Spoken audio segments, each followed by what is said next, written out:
Walk into any garden center in America today, and you will see the same 40 plants, the same petunias, the same impatiens, the same marigolds in the same plastic trays under the same fluorescent lights, and somewhere in the back, if you look carefully, a small selection of perennials that the industry has decided are commercial enough to stock. Safe plants, proven sellers, things people recognize.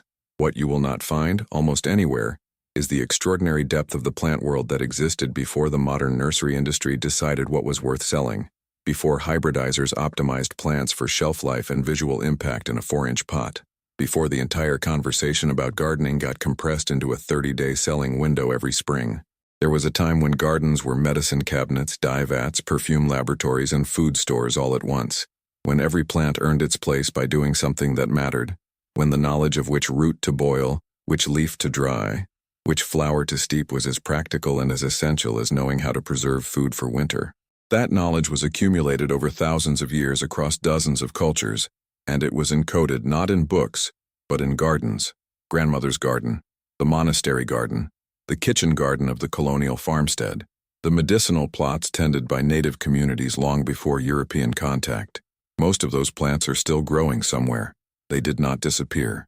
They simply stopped being sold.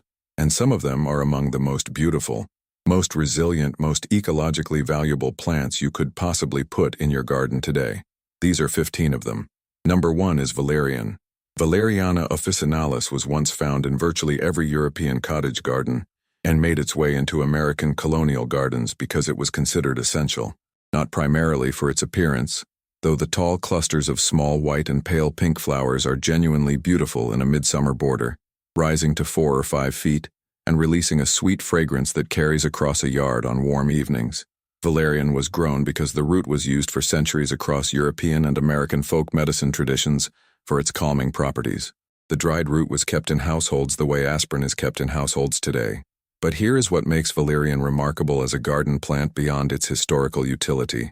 It is extraordinarily tough, hardy in USDA zones 4 through 9, full sun to partial shade, average to poor soil. It spreads steadily through self-seeding, filling in wherever it finds suitable conditions. Cats are famously attracted to the root, more so than to catnip, which makes valerian a plant to position thoughtfully if cats have access to your garden. The flowers attract butterflies and beneficial insects in significant numbers throughout their bloom period in June and July, a self-sustaining, wildlife-friendly, historically rich perennial that most American gardeners have never encountered. That is the first plant on this list and a preview of what is ahead. Number 2 is elecampane. Inula helenium is one of those plants whose history stretches so far back that tracing it completely is impossible. It appears in ancient Greek medicinal texts. It was cultivated extensively in medieval European monastery gardens. Native American communities used native Inula species long before contact with European plants. Colonial American gardens grew it as a standard medicinal plant. And then, somewhere in the 20th century, it simply fell off the list of plants that were considered worth selling. What most people do not know about elecampane as a garden plant is how genuinely spectacular it is. The basal leaves are enormous, up to 2 feet long, creating a dramatic tropical-looking ground presence even before the plant blooms. Then in July and August, flower stalks rise to 6 feet and produce large yellow daisy-like flowers with narrow ray petals that look different from any other yellow perennial in the garden. The whole plant is big, bold, and architectural in a way that nothing else in the perennial bed quite replicates. Hardy in zones 3 through 8, full sun to partial shade, moist, rich soil. It spreads steadily through self-seeding once established. Plant it in the back of a border where its height and scale can be appreciated rather than where it will overwhelm smaller plants nearby. Number 3 is meadowsweet. Filipendula ulmaria is the plant that meadows in northern Europe and North America have been built around for centuries. The common name is accurate. When meadowsweet blooms in June and July, the creamy white frothy flower plumes that rise above the deeply cut foliage smell exactly like what the name suggests: sweet, fresh, and slightly almond-scented in a way that has been described and praised in garden and literary writing for over 500 years. It was historically used to flavor mead, the fermented honey drink that preceded most modern alcoholic beverages, which is likely where the name originated. Hardy in zones 3 through 8, partial shade to full shade, consistently moist to wet soil. Meadowsweet is the perfect plant for the edges of ponds, streams, and low-lying areas where drainage is imperfect and most other perennials struggle.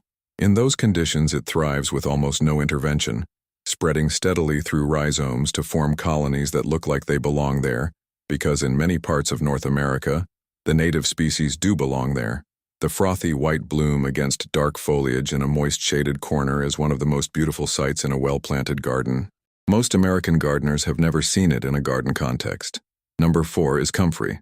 Symphytum officinale is perhaps the most practically useful plant on this entire list, and the one whose decline represents the largest single loss of garden utility in the modern era.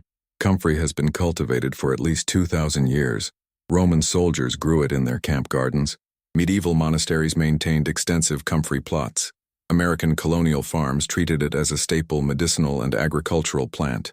The reason was simple and documented. Comfrey is one of the fastest-growing biomass producers in the temperate plant world, capable of being cut multiple times per season and returning within weeks. The leaves are extraordinarily high in nitrogen, potassium, and phosphorus, making fresh or composted comfrey leaves one of the most effective natural fertilizers and soil amendments available without any chemical input. As a garden plant, comfrey is bold and structural. Large, rough leaves form substantial clumps.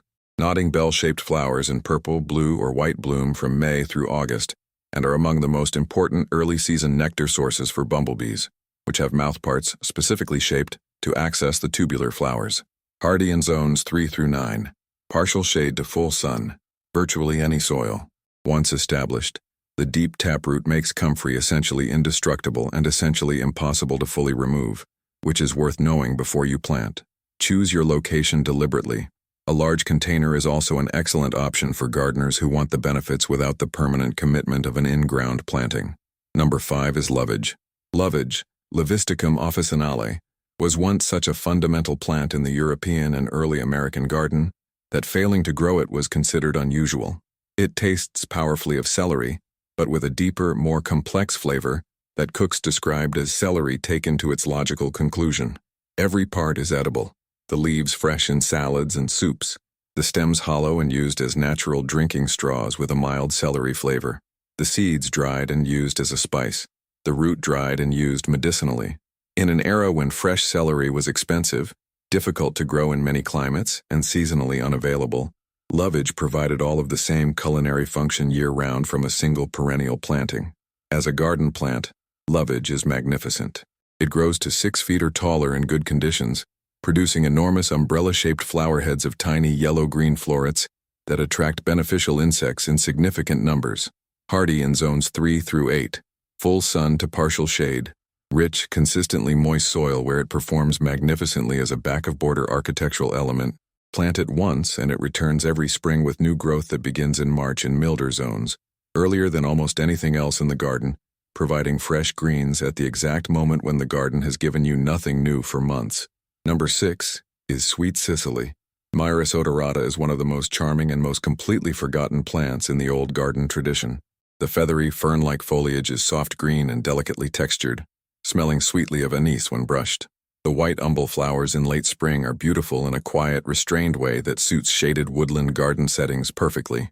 The unripe seeds, which are large and ridged and smell intensely of anise, were used historically as a natural sweetener, chewed after meals as a breath freshener, and added to fruit dishes to reduce the need for sugar. This dual identity as both an ornamental and a natural sweetening herb was exactly the kind of practical beauty that old gardens were built around. Hardy in zones 3 through 7. Partial to full shade. Rich, moist, well-draining soil. Sweet Cicely is one of the few plants that genuinely thrives in the difficult dry shade under established trees, where the dense canopy of foliage prevents rain from reaching the ground, and where most ornamental plants simply give up. As a naturalizing shade plant, it is almost without peer in the cool climate garden. Self-seeds gently, expanding its territory without becoming aggressive. Number 7 is soapwort. Saponaria officinalis sounds like a plant from a fairy tale, and in a sense it is. It was used for centuries as a natural soap, the crushed leaves and stems producing a gentle lather when combined with water that was used to wash delicate textiles, clean wounds, and bathe infants. European guilds of textile workers maintained soapwort beds specifically for washing fine wool and silk that could not survive the harsh alkalis in conventional soap. That specific, practical, historically documented use is what kept soapwort in cultivation for centuries across Europe and eventually in American colonial gardens. As a garden plant, it is genuinely beautiful. Saponaria produces clusters of soft pink or white flowers with a sweet fragrance from July through September, on spreading stems that create a pleasant, slightly casual appearance at the front of a border or along a pathway. Hardy in zones 3 through 9, full sun to light shade, average to poor, well-draining soil. It spreads steadily through rhizomes and self-seeding, filling in spaces along walkways and at border edges, with an easy, natural-looking abundance that more formal plants cannot replicate. The fragrance in the evening is one of its most overlooked qualities. Number 8 is woad. Isatis tinctoria is a plant with one of the most dramatic and specific histories of any plant on this list. It was the primary source of blue dye in Europe for 2,000 years before indigo from tropical plants became widely available through trade routes. The ancient Britons used it to paint their bodies. Medieval European dyers built entire industries around it. Before the modern chemical dye industry made natural plant dyes commercially irrelevant, woad was an agricultural crop of significant economic importance across large parts of Europe. Now it is essentially unknown as a garden plant. As a biennial to short-lived perennial, woad produces a rosette of blue-green leaves in its first year, and then sends up branching clusters of bright yellow flowers in its second year, before seeding itself and continuing the cycle. Hardy in zones 4 through 8, full sun, well-draining soil. The yellow flowers in late spring are cheerful and attract beneficial insects. The blue-green rosette leaves in the first year are distinctive and attractive at the front of a border. The historical weight this plant carries, the knowledge that you are growing what the ancient Britons used to paint themselves before battle, the plant that dyed the robes of medieval monks, is a conversation that no modern garden center annual can offer. Number 9 is Dyer's chamomile. Anthemis tinctoria is the yellow-flowered relative of the more familiar white chamomile, and it earned its place in gardens across Europe and early America for the same reason as woad: dye. The flowers of Dyer's chamomile produce a reliable, beautiful clear yellow dye that was used for centuries to color wool and linen, and that requires no toxic mordant to fix, making it one of the most practical and gentle natural dyes available. Hardy in zones 3 through 7, full sun, poor, well-draining soil. The bright yellow daisy-like flowers bloom from June through August, covering the plant so completely that the foliage is almost invisible beneath them. It spreads through self-seeding and gentle rhizome expansion, filling in sunny, well-drained spots in a garden with cheerful, continuous color, highly attractive to beneficial insects throughout its long bloom season. Number 10 is lungwort. Pulmonaria officinalis earns its common name from the doctrine of signatures, the pre-scientific European belief that a plant's appearance indicated its medicinal use. Lungwort leaves are spotted with white, resembling diseased lung tissue, and therefore the plant was used for centuries to treat lung ailments. Whether or not the medical theory held up, the plant survived in cultivation because gardeners discovered something more valuable than any medical claim. It blooms in February and March. In the shade garden, when essentially nothing else is in flower, lungwort produces pink and blue flowers simultaneously on the same plant, the flowers changing color as they age, and those flowers are among the very first nectar sources available to queen bumblebees emerging from winter dormancy. Hardy in zones 3 through 8, full shade to partial shade, moist, well-draining soil. The spotted silvery leaves remain attractive as ground cover all season after bloom. An essential early spring plant for bees and for the gardener who has been waiting through winter for something to finally bloom. Number 11 is Jacob's ladder. Polemonium caeruleum is a plant whose garden history in America goes back to the earliest European settlement and whose visual appeal has never diminished, only its visibility in the modern gardening conversation. The common name describes the leaves perfectly. Pairs of leaflets arranged symmetrically along each stem like the rungs of a ladder, creating a feathery, fern-like texture that is attractive throughout the season, regardless of whether the plant is in bloom. The bloom itself, clear violet-blue bell-shaped flowers in May and June, is quiet and beautiful in the way that plants from old shaded gardens tend to be, not dramatic, refined, hardy in zones 3 through 7, partial to full shade, rich, moist, well-draining soil, self-seeds reliably and gently, expanding its colony in shaded areas without becoming aggressive. In a shaded garden that needs ground-level interest in spring, Jacob's ladder does everything right. The foliage texture, the flower color, the ease of cultivation, and the reliable spring reappearance all add up to a plant that experienced shade gardeners once considered essential and that most modern shade gardeners have never met. Number 12 is agrimony. Agrimonia eupatoria is one of the gentlest and most quietly beautiful plants on this list, a plant so thoroughly embedded in European herbal tradition that it appears in records dating back to ancient Greece, under essentially the same name.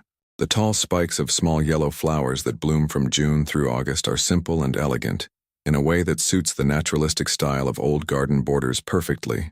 The seeds develop hooked burrs after flowering, which is how the plant spread along paths and hedgerows for millennia, hitchhiking on the fur of passing animals and the clothing of walking humans.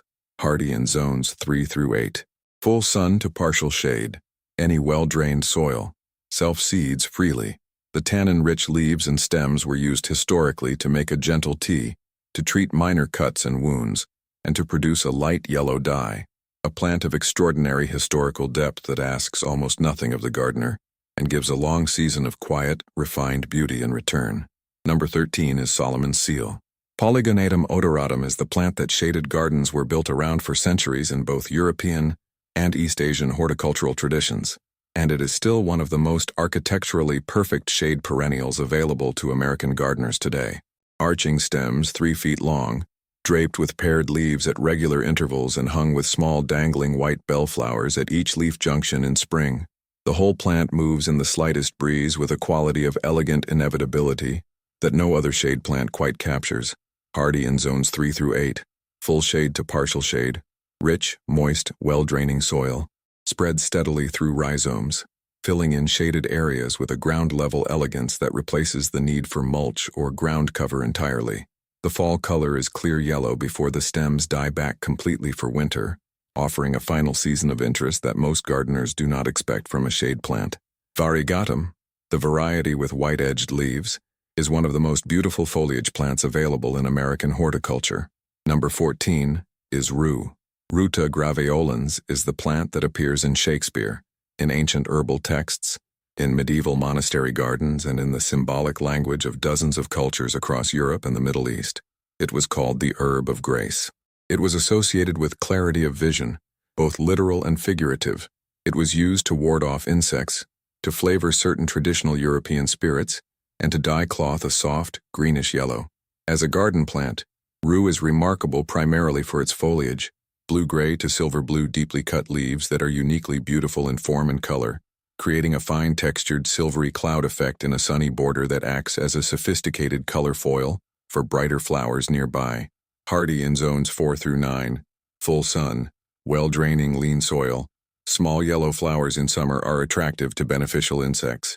The foliage can cause skin irritation in some individuals when touched in direct sunlight, so light gardening gloves when working around it are advisable. Handle it with awareness, and enjoy it for the extraordinary blue-gray foliage it provides all season. Number 15 is orris root, the Florentine iris. The Iris florentina and its close relatives were grown for centuries not primarily as ornamental plants, but as the source of orris root, the dried and aged root of certain iris species that produces a violet-like fragrance and was used as a fixative in perfumes, as a flavoring in certain traditional spirits, and as a component in tooth powders. The trade in orris root from medieval Florence was economically significant enough to appear in international trade records. The plant is beautiful in exactly the way that all bearded iris are beautiful. Large ruffled blooms in white with a pale lavender tint, fragrant in their own right, blooming in May. Hardy in zones 4 through 9. Full sun, well-draining, average to lean soil. Divide every 3 to 4 years to maintain bloom production. In a border of old-fashioned plants, the Florentine iris adds the kind of historical specificity that turns a garden into a living document of the plants that humans have grown and used and loved for 1,000 years. These 15 plants are not curiosities, they are survivors. Every one of them made it through centuries of cultivation, not because someone decided to keep them alive in a collection, but because they kept earning their place in real gardens, tended by real people who needed real things from them: beauty, medicine, food, dye, fragrance, practical tools for practical lives. The garden centers of today cannot tell you that story. The 30-day spring selling window cannot hold it. But your garden can. Every one of these plants available to order, available to grow, available to bring back into circulation in your specific piece of ground, connecting your garden to the full depth of the human relationship with plants that stretches back further than recorded history. That is not a small thing. That is what gardening actually is, at its most fundamental level. Not decoration, continuity. Drop a comment telling me which of these 15 ancient plants you had never heard of before today, and which one you most want to grow this season. Tell me your USDA zone. I read every comment. Give this video a thumbs up if it opened something for you, and subscribe for gardening content that takes the full history of the plant world seriously, every single week. Now go find one of these and put it in the ground.